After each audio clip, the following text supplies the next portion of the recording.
Baik, bismillahirrahmanirrahim. Assalamualaikum warahmatullahi wabarakatuh. Perkenalkan, nama saya Wildayatu Sofiah, mahasiswi dari Institut Ilmu Keislaman dan Ruqayyah atau Instika, Fakultas Syariah, Prodi Hukum Ekonomi Syariah, semester 4C. Untuk selanjutnya saya serahkan kepada teman saya untuk memperkenalkan diri. Baik, nama saya Evi Fatimah, mahasiswi dari Institut Ilmu Keislaman dan Ruqayyah atau Instika, Fakultas Syariah, Prodi Hukum Ekonomi Syariah, semester 4C. Baik, di sini kami dari kelompok pertama, materi hukum dagang, yang diampu oleh dosen Bapak Muhammad Bisri, SHI, MH.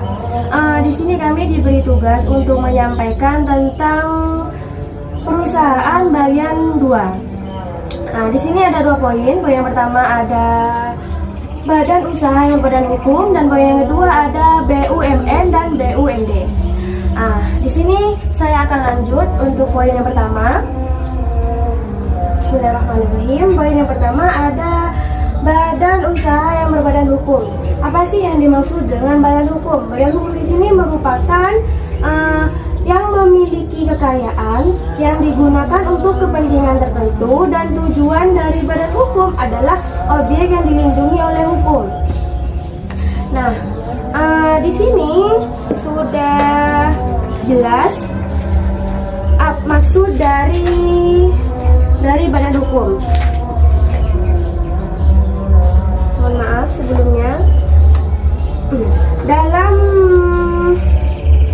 Dalam maksud lain, badan hukum di sini merupakan suatu perkumpulan atau lembaga yang dimiliki oleh kekayaan, dan kekayaan tersebut berfungsi untuk kepentingan tertentu, dan tujuan dari badan hukum di sini adalah objek yang dilindungi oleh hukum.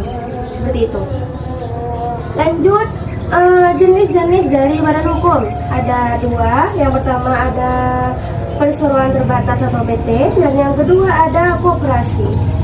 Yang pertama di sini perseroan terbatas atau PT, yakni suatu perkumpulan atau badan yang terdiri dari beberapa orang pemegang saham dan memiliki modal yang terpisah dari harta kekayaan pemilik atau pendiri dari harta perusahaan. Nah, di sini sudah tercantum juga dalam Undang-Undang 40 tahun 2007 pasal 1 ayat 1. Ada Undang-Undang 40 tahun 2007 pasal 1 ayat 1, yang di dalamnya menjelaskan tentang perseroan terbatas. Di sini bisa disebut juga dengan perseroan yang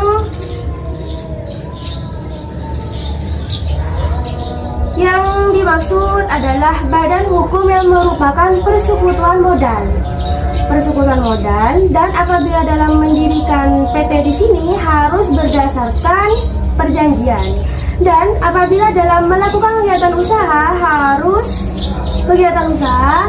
dengan modal dasar, dan seluruhnya terbagi dalam saham. Seperti itu. Atau lebih gampangnya bisa kita pahami dengan PT di sini merupakan badan hukum yang didirikan secara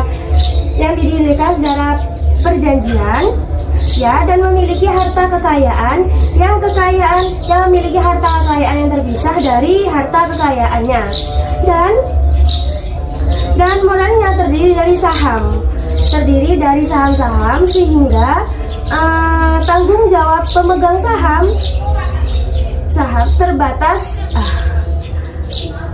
Mohon maaf sebelumnya.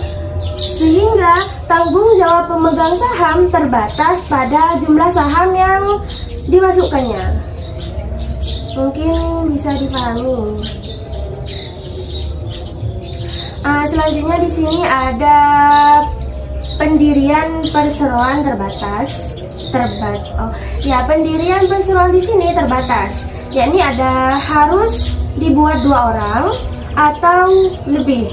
Bentuk akta otentik dalam hal ini, akta notaris dalam pendirian perseroan terbatas harus memiliki modal dasar, modal ditempatkan, dan modal yang disetor yang sudah termuat dalam anggaran dasar dan anggaran rumah tangga yang harus disahkan oleh Menteri Hukum dan HAM. Yang disahkan oleh Menteri Hukum dan HAM, seperti itu. Selanjutnya di sini yang kedua ada koperasi. Suatu perkumpulan yang beranggotakan orang-orang atau badan hukum dan koperasi yang memberikan kebebasan masuk dan keluar sebagai anggota. Di sini juga dicantumkan dalam pasal 1 Undang-Undang Nomor 25 Tahun 1992.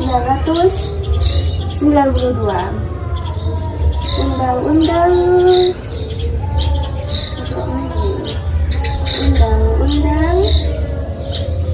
Nomor 25 Tahun 1992 ayat pasal 1 yang menjelaskan tentang koperasi di sini. Koperasi di sini merupakan badan usaha yang beranggotakan orang-orang atau badan hukum koperasi dengan berlandaskan kegiatannya berdasarkan prinsip koperasi sekaligus sebagai gerakan ekonomi rakyat yang berdasarkan atas asas kekeluargaan. Atau bahasa singkatnya di sini, koperasi adalah organisasi bisnis untuk kepentingan bersama dengan asas kekeluargaan. Di sini juga terkait untuk koperasi mempunyai 3 aspek. Aspek yang pertama ekonomi, yang kedua moral, dan yang ketiga bisnis.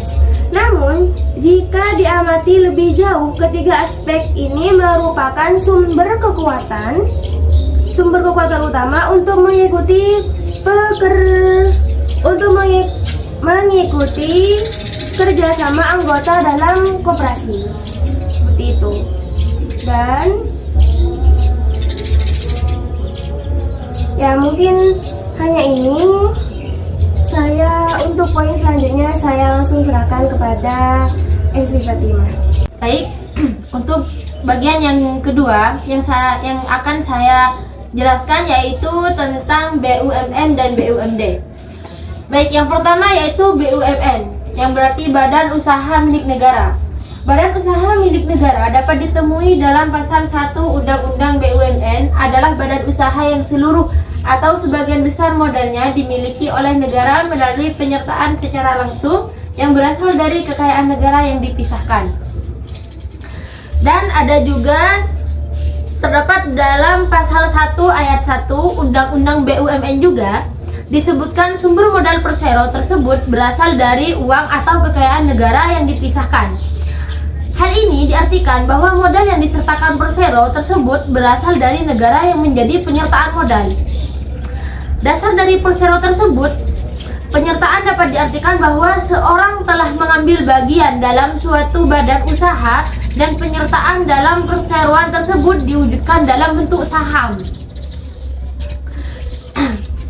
Dan BUMN ini adalah badan usaha yang meliputi beragam sektor seperti pertanian, transportasi, telekomunikasi, perdagangan, keuangan, hingga konstruksi. Dan perusahaan yang di Indonesia ini yang berada di bawah naungan BUMN, salah satunya yaitu PT Industri Kereta Api, Perum Percetakan Uang RI atau Rakyat Indonesia, PT Bio Farma, dan masih banyak yang lainnya. Dan salah satu tujuan dari BUMN ini yaitu memberikan sumbangan bagi perkembangan perekonomian nasional pada umumnya dan penerimaan negara pada khususnya. Di sini BUMN diharapkan dapat meningkatkan mutu pelayanan pada masyarakat sekaligus memberikan kontribusi dalam meningkatkan pertumbuhan ekonomi nasional dan membantu penerimaan keuangan di dalam negara tersebut. Baik, untuk poin yang kedua yaitu tentang BUMD atau Badan Usaha Milik Daerah. Pemerintah daerah yang memiliki kewenangan untuk mengatur sendiri pemerintahannya. Mengapa seperti ini? Karena pemerintahan di daerah tersebut mempunyai tujuan untuk mempercepat terwujudnya kesejahteraan masyarakat di daerah tersebut. Dan juga pemerintahan di daerah ini diawasi sendiri oleh pemerintah daerah dan dikelola sendiri oleh pemerintah daerah masing-masing. BUMD di sini berfungsi untuk meningkatkan pendapatan di daerah tersebut, antara lain yaitu melaksanakan kebijakan pemerintahan di dalam bidang ekonomi dan pembangunan, pemupukan dana untuk biaya pembangunan, pendorong peran serta masyarakat dalam bidang usaha dan memenuhi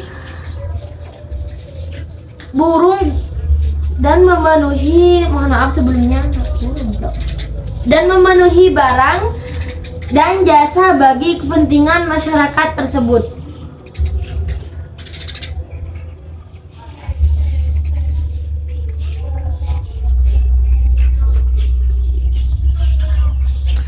Pengawasan dalam BUMD ini juga dilakukan oleh DPRD dan Kepala Daerah. Bentuk pengawasannya ialah preventif, yaitu pengawasan yang dilakukan pada awal pembentukan atau perubahan struktur organisasi BUMD, dan pengawasan represif yang dilakukan oleh Kepala Daerah dalam bentuk pengawasan kepengurusan yang dilakukan dalam setiap pengelolaan BUMD. Dan perusahaan yang berada di bawah naungan BUMD yaitu salah satunya Bank Pembangunan Daerah atau BPD, yang kedua perusahaan daerah air minum atau PDAM, yang ketiga perusahaan daerah angkutan kota atau bus kota, yang keempat perusahaan daerah rumah potong hewan atau PDRPH. Baik, mungkin hanya itu yang dapat saya sampaikan. Saya serahkan kembali kepada moderator. Baik, untuk apa yang sudah kami sampaikan, semoga bermanfaat untuk bagi teman-teman yang menonton, dan semoga apa yang kita sampaikan memberikan banyak faedah. Ya, seperti itu teman-teman. Mungkin hanya ini yang dapat kami sampaikan. Kurang lebihnya kami mohon maaf sebesar-besarnya. Wabillahi taufiq wal hidayah. Wassalamualaikum warahmatullahi wabarakatuh. Dan jangan lupa di komen, like, subscribe. Bye.